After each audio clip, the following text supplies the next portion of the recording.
Hey everybody, welcome to another Darkest Dungeon mod overview. My name is ElementFive, and today we're taking a quick look at a relatively new mod called the Rightful Heir by Snorlaxo and Caxon. Now, the Rightful Heir is actually a very straightforward class, and I think very tastefully done. It feels a lot like playing with an antiquarian. It is a specialist class. Its stats are very comparable to the antiquarians, and the kicker is that bringing the heir with you to dungeons not only allows you to stack more heirlooms in your inventory, but looting curios with the heir will also net you more heirlooms. So this is definitely the heirloom version of the antiquarian, and I think given that this is themed around sort of being in the ancestor's family and being the heir to the estate, it makes sense then that he would be moving through the dungeon, being able to sort of pick out and collect more heirlooms than anybody else.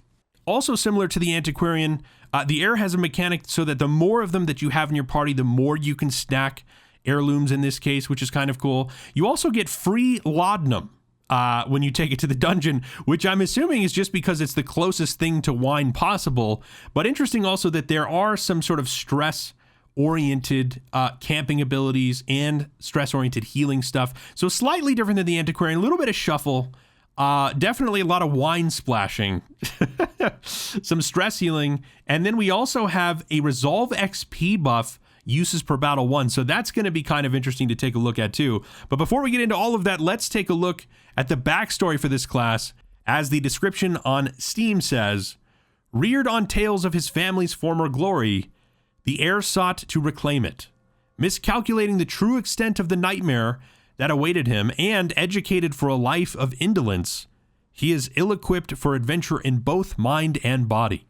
Racked with guilt and emboldened by wine, the heir resolves to share the burden of this arduous quest. And we get a nice custom comic strip here, beginning at the top here with a picture of the heir Renauld, without the mask, by the way. Check out this scruffy-looking Renauld, love it. Dismas and the Abomination looking fairly gloom over what appears to be the Hamlet's graveyard here. And in fact, I think in the back we can see the Hamlet's bridge, which would be next to the stagecoach, and then sort of the statue with the ancestors' memories. And below this we see the heir sitting sort of grimaced, sipping wine, underneath an affliction mark here built by a bunch of papers pinned to the wall. Really nice touch. A cat called Mincemeat sitting on the table, as well as some other stuff, including what looks to be sort of an antiquarian's trophy. So there's a first hint that this is sort of an antiquarian-style specialist. The heir now drinking in, sipping in the wine, thinking deeply, suddenly becoming determined, looking at the dagger stuck into one of the papers in the desk, grabbing his book and papers, and the wine, of course, rushing out the door, determined to do something, with Dismas in the background kind of going, where are you going?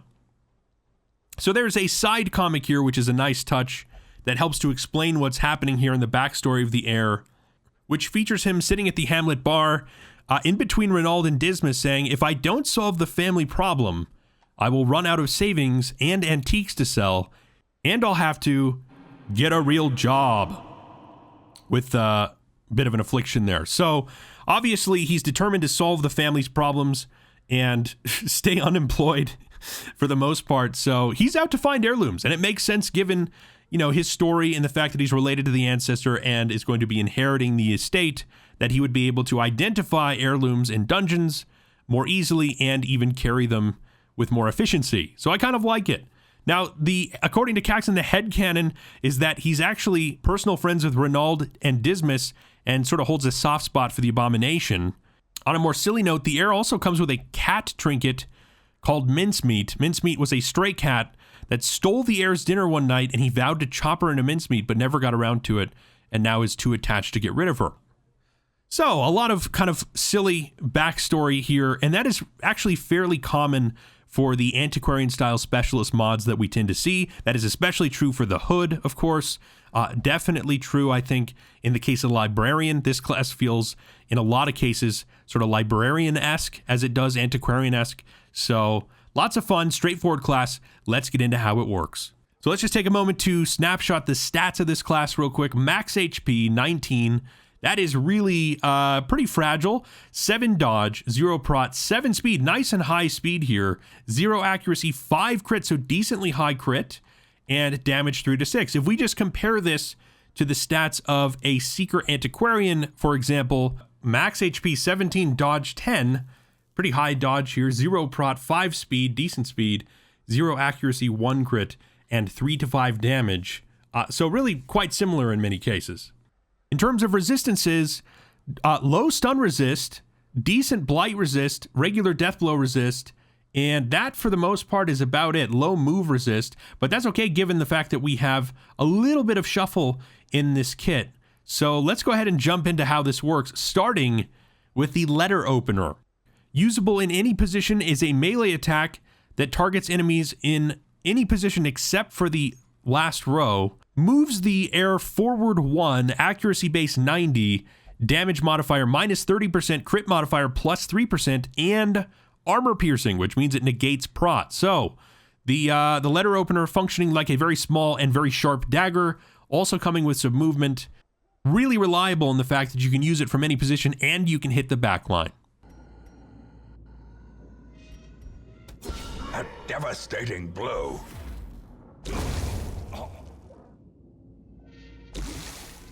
Next in the heir's kit is Panic. Panic is a random target melee, which can be used in position 1 or 2, and because it's a random target melee means you don't actually choose who it attacks. It moves the heir back 2 with an accuracy base 80, crit modifier 6%, and buffs self for 8 more dodge. So it's a nice little defensive cooldown that's going to shuffle the heir from the front line to the back and hit a nice random melee target. Another abomination cleansed from our lands. Next then is Have a Taste. Have a Taste is a ranged attack usable in position 2, 3, or 4. It focuses enemies in position 2, 3, or 4. It has an accuracy base 90, damage modifier minus 80%, not meant to do a lot of damage, 3% crit, and a 100% blight chance at the apprentice level to do 2/2, sort of have a taste of my rancid wine blight attack. Again, a lot of flexibility in the fact that you can use it from position 2 to 4 and target 2 to 4.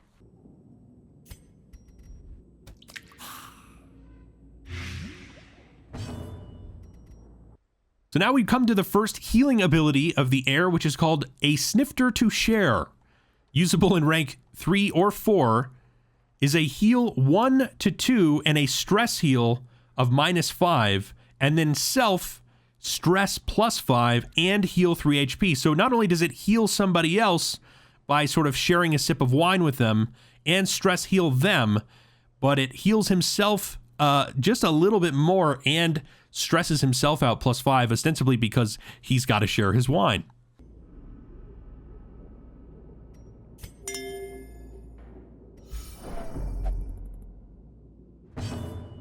So the next healing ability then in the heir's kit is Drown My Sorrows.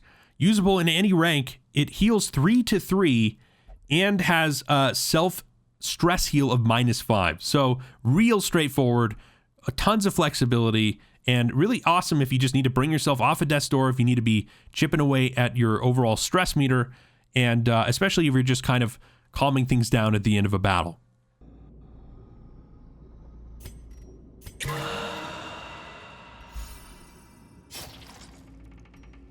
So that then brings us to Research, a ranged attack usable in the backline 3 or 4, targets any enemy in any position. It is accuracy base 120 minus 100% damage modifier. It's not meant to do any damage, but it is a phenomenal debuff as it debuffs a target's accuracy by -12 at level 1 and plus 12% damage received. So the 12% damage received here really hearkening over to the Librarian class, who famously marks a target and then also increases damage taken. It's a really significant mark synergy. In this case, we get no mark, but we still get that minus accuracy and that extra damage received, which is quite powerful.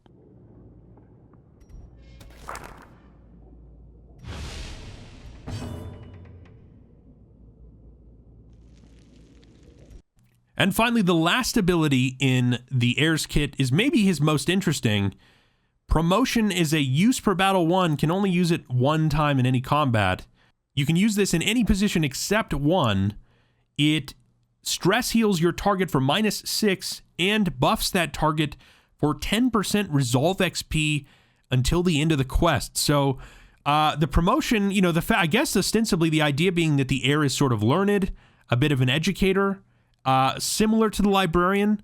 So the idea then that you can buff the resolve XP of another character is quite powerful, right? So if you really want to catch somebody up in terms of experience, that's an easy way to do it, especially the longer the dungeon. Again, only using this once per battle, though.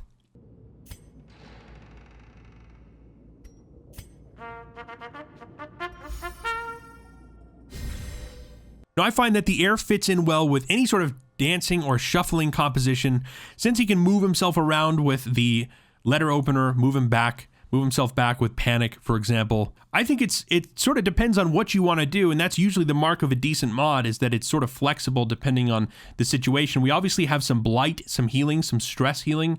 We have some resolve XP gain.